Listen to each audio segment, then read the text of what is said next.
Bismillahirrahmanirrahim. Assalamualaikum warahmatullahi wabarakatuh. Selamat pagi semuanya. Alhamdulillah pada hari ini, pada kesempatan kali ini kita dapat belajar lagi untuk mata kuliah Lab Pengantar Akuntansi 2. Hari ini kesempatan ini merupakan kesempatan pertemuan terakhir kita di Lab Pengantar Akuntansi 2 ini di kelas manajemen. Terima kasih kepada teman-teman yang sudah menonton video ini. Kenapa saya membuat video ini? Karena yang pertama, waktunya kurang cukup untuk kita melaksanakan pembelajaran interaktif menggunakan Google Meet seperti yang biasa kita lakukan. Waktunya sempit, sedangkan kita masih banyak mata kuliah lain yang perlu kita laksanakan. Jadi oleh karena itu, pembelajaran untuk pertemuan 12 atau pertemuan terakhir ini, saya berinisiatif untuk membuat video untuk membahas materi pertemuan 12 tentang investasi, untuk sedikit mereview apa yang akan kita kerjakan di bab 7 ini tentang investasi ini. Baik teman-teman, sebelumnya saya ucapkan selamat Idul Fitri 1441 Hijriah.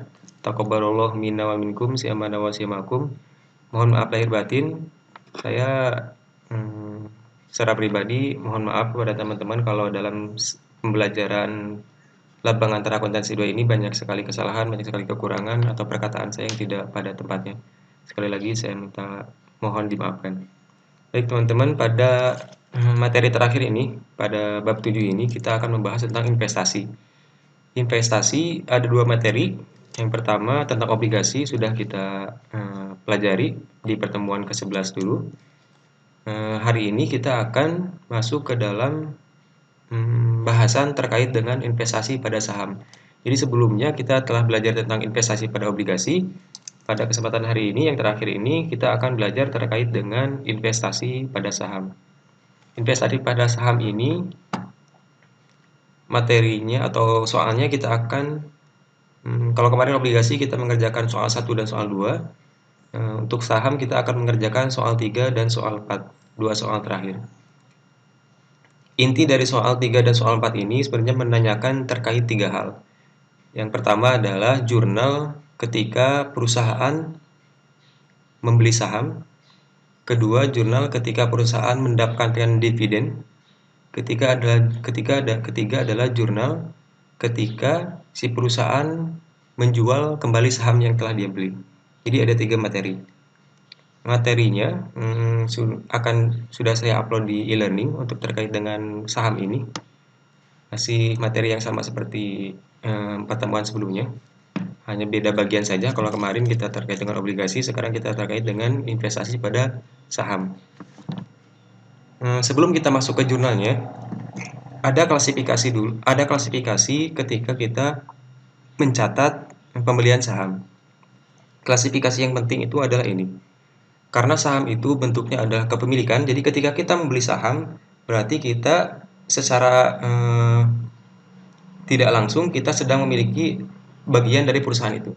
Misalkan kita memiliki saham Indofood misalkan, berarti secara hukum kita sebenarnya memiliki aset dari si perusahaan Indofood itu dalam bentuk saham seperti itu. Oleh karena itu, karena ini bentuknya kepemilikan, karena saham itu bentuknya kepemilikan, maka itu akan ada persentase. Akan ada presentasi berapa sih saham yang kita beli itu, persentasenya berapa dari total saham yang diterbitkan oleh perusahaan penerbit saham tersebut. Misalkan kita membeli saham Indofood, misalkan 1 juta lembar misalkan. Nah, yang 1 juta lembar itu berapa persen dari total saham yang dimiliki oleh si Indofood ini? Kenapa kita harus memperhatikan itu? Karena ini akan menjadi patokan untuk terkait dengan jurnalnya. Ada 3 klasifikasi. Yang pertama adalah kepemilikan yang kurang dari 20%. Yang kedua adalah kepemilikan saham antara 20-50%. Yang ketiga adalah kepemilikan saham lebih dari 50%. Kalau dia kepemilikan sahamnya kurang dari 20%, maka metode yang digunakan adalah cost method. Sedangkan kalau kita membeli saham kepemilikannya antara 20% sampai dengan 50%, maka metode yang digunakan adalah equity method. Yang terakhir, kalau kita membeli saham dan kepemilikan saham itu ternyata melebihi 50% dari saham yang terbit, maka kita harus menggunakan metode konsolidasi, consolidation. Baik, di soal 3 dan soal 4 yang ada di modul itu adalah menggunakan dua metode ini. Kurang dari 20% dan lebih antara 20% sampai 50%. Yaitu cost method dan equity method. Jadi yang akan saya bahas, saya akan fokus di dua metode ini. Yang pertama cost method dan equity method. Baik, bagaimana di dua metode ini kita akan belajar tiga hal. Yang pertama, bagaimana pencatatan pembelian saham ketika pembelian saham. Jadi bagaimana mencatat pembelian saham. Kedua, bagaimana mencatat ketika kita memperoleh dividen. Dividen ini adalah laba yang dibagikan oleh perusahaan yang sahamnya kita beli. Seperti tadi kita membeli saham Indofood, ternyata saham Indofood ini dia mendapatkan laba nih tahun ini. Nah, laba yang dibagikan kepada pemegang saham itu dinamakan dividen. Dividen yang kita peroleh harus kita catat. Jadi yang akan kita pelajari yang kedua adalah bagaimana mencatat penerimaan dividen. Yang terakhir adalah bagaimana mencatat ketika kita menjual saham yang telah kita beli tersebut, yang sedang kita pegang tersebut. Baik, kita masuk ke metode pertama yaitu cost method. Cost method ini digunakan kalau kita membeli saham kepemilikannya kurang dari 20%. Misalkan kita membeli saham Indofood, ternyata yang kita beli itu hanya 5% atau 10% atau 15%. Pokoknya kurang dari 20%, maka kita akan menggunakan cost method. Cost method ketika pembeliannya jurnalnya seperti apa? Ini misalkan si Bart, perusahaan Bart ini membeli 22.000 lembar saham Lisa Company. Membeli common stock ini adalah saham biasa. Pada harga per share-nya itu atau per lembarnya itu adalah 49,90 dolar. Jadi harga per lembarnya adalah 49,90 dolar per share per lembarnya. Ditambah dengan komisi brokerage sebesar 200 dolar. Untuk membeli pencatatan, anggap kita adalah perusahaan Bart Company. Untuk pencatat, si Bart Company ini akan mencatat pembelian sahamnya sebagai berikut. Investasi pada Lisa Company Stocks, investasi Lisa Company Stock pada cash sebesar 100.000 dolar. 100.000 dolar itu dari mana? Yang pertama adalah 49,9 dikali dengan 2000 karena kita belinya 2000 lembar. 49,90 dikali 2000 ditambah dengan commission tadi 200 dolar. Oleh karena itu kita mencatat kepemilikan saham kita atau investasi kita sebesar 100.000 dolar seperti itu.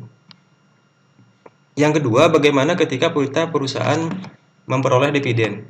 Ternyata dari saham yang kita beli 2000 lembar ini, ternyata kita mendapatkan dividen dari perusahaan tersebut. Bagaimana mencatatnya? Dividen itu dicatat sebagai pendapatan. Jadi, ketika kita memperoleh dividen, maka jurnalnya adalah kas pada dividen revenue sebesar dividen yang kita peroleh.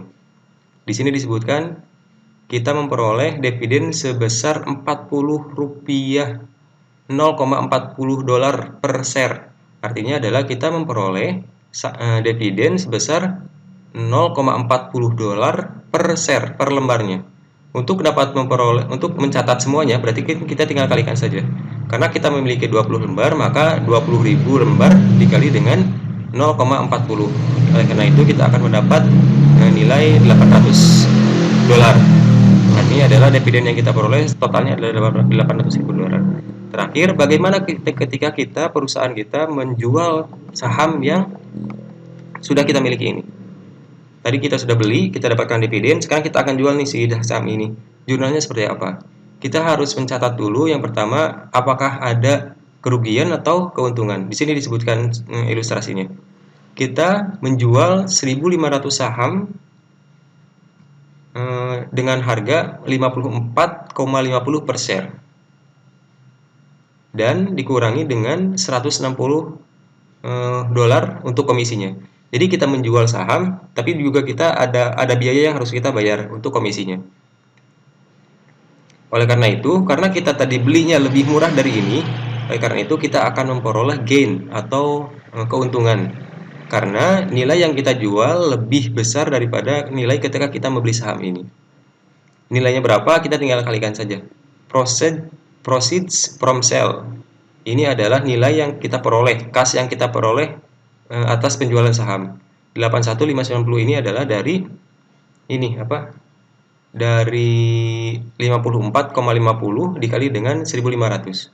Book value-nya adalah 75.000. 75.000 dolar ini adalah dari dari yang tadi kita beli. Tadi kan biaya kita memperoleh investasi kan 100.000 untuk 2.000 saham. Berarti per lembarnya itu tinggal kita sekalikan 1.500. Oleh karena itu kita dapat 75.000. Selisih antara penjualan dengan book value-nya, kita akan memperoleh gain. Gain ini adalah kelebihannya. Jadi akhirnya kita mencatat jurnalnya adalah kas pada gain dan investasi. Kas kita memperoleh kas dari penjualan sebesar segini. Investment adalah pengurangan dari investasi, di kredit ini adalah pengurangan dari investasi kita. Dan gain adalah kita mencatat penerimaan atau mencatat keuntungan atas penjualan saham, seperti itu. Baik, kalau ada pertanyaan nanti silakan teman-teman langsung bisa WA saja. Kalau ada misalkan ada pertanyaan terkait dengan 3 jurnal ini. Baik. Bagaimana tadi kita sudah membahas kalau menggunakan cost method. Cost method itu untuk kepemilikan saham yang kurang dari 20%. Bagaimana kalau menggunakan equity method, yaitu kepemilikan sahamnya antara 20 sampai 50%. Artinya dia bisa 25%, bisa 30%, bisa 45% atau 50%. Baik. Karena ada significant influence atau pengaruh yang signifikan, maka kepemilikan saham 20-50% harus menggunakan equity method. Bagaimana equity method? Kita akan belajar 3 lagi. Yang pertama, bagaimana mencatat pembelian saham. Kedua, bagaimana mencatat dividen, penerimaan dividen. Bagaimana mencatat penjualan kembali saham. Seperti itu.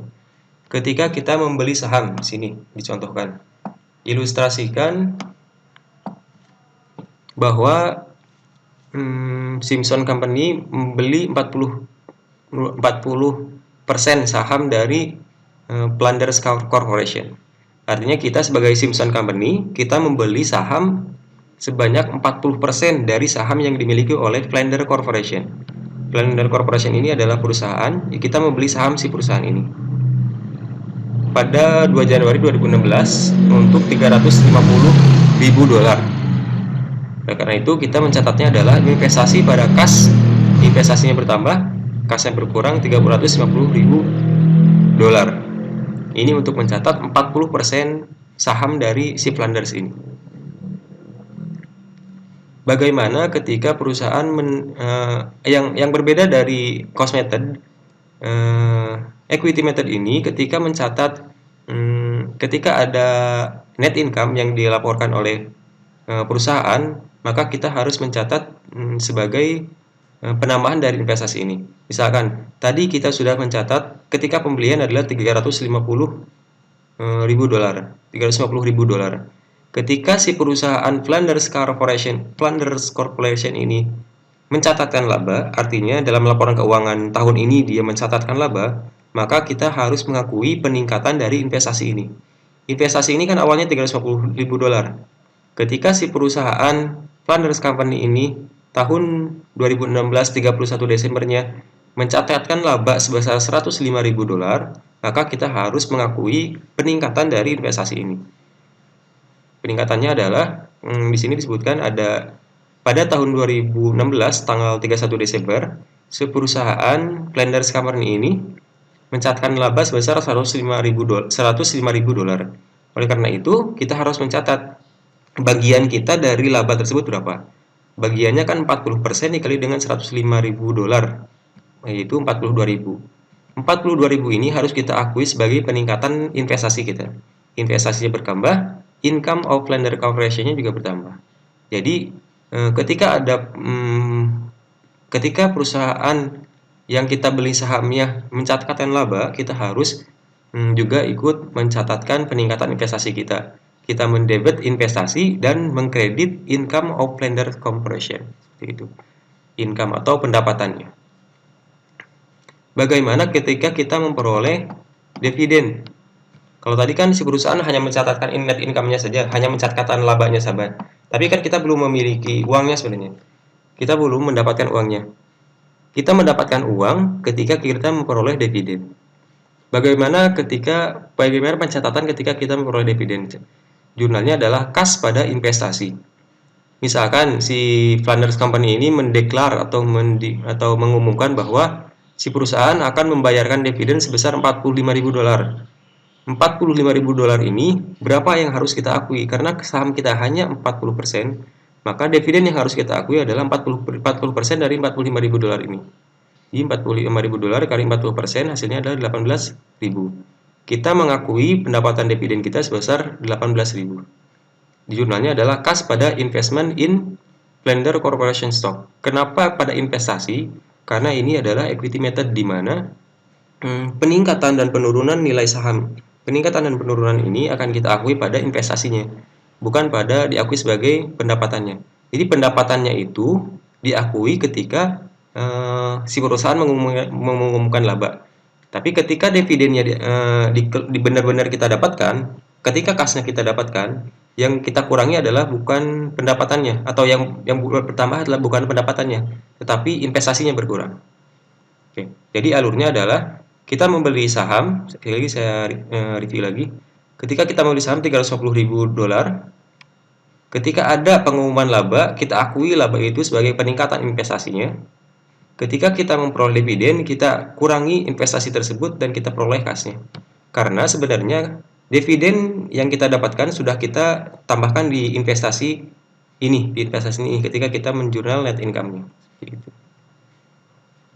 Jadi secara garis besar, gambarannya seperti ini, teman-teman bisa lihat di gambar ini. Jadi pada awalnya kita membeli 40% kepemilikan dari saham Flanders Corporation ini, yaitu sebesar $350.000 pada tanggal 2 Januari. Flanders Company pada tanggal 31 Desember mengumumkan laba sebesar $42.000. Laba sebesar 105.000.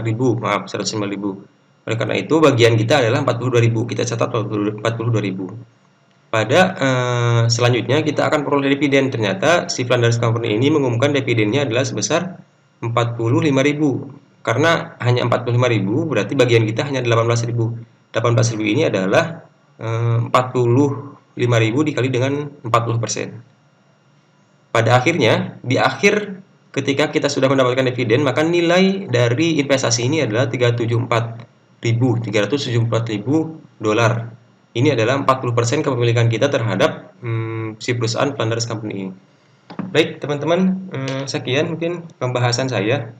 Kalau teman-teman bisa memahami materi yang tadi saya sampaikan, saya yakin Anda bisa mengerjakan soal nomor 3 dan soal nomor 4.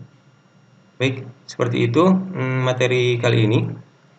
Kalau ada pertanyaan, silahkan langsung menghubungi saya lewat WA saja, karena memang kita tidak akan ada seksi interaktif. Silahkan dikerjakan soal 3 dan soal 4. Jika sudah, silahkan diupload di e-learning. Nanti untuk deadline-nya saya kabarkan dengan ketua kelasnya masing-masing. Baik teman-teman, di akhir pembelajaran ini, saya ingin kembali mengucapkan terima kasih kepada teman-teman yang senantiasa mengikuti dengan sesama materi pembelajaran kita. Terima kasih kepada Samuel dan Rehan yang sudah membantu saya berkoordinasi dengan teman-teman. Mohon maaf apabila banyak sekali kekurangan saya dalam menjelaskan, banyak sekali kekurangan saya dalam menyampaikan materi. Itu adalah murni dari kesalahan saya sendiri. Baik, itu mungkin terima kasih dan permohonan maaf saya jika ada kekurangan dari pembelajaran yang sudah saya sampaikan. Baik, terima kasih. Sekian, saya akhiri. Wassalamualaikum warahmatullahi wabarakatuh.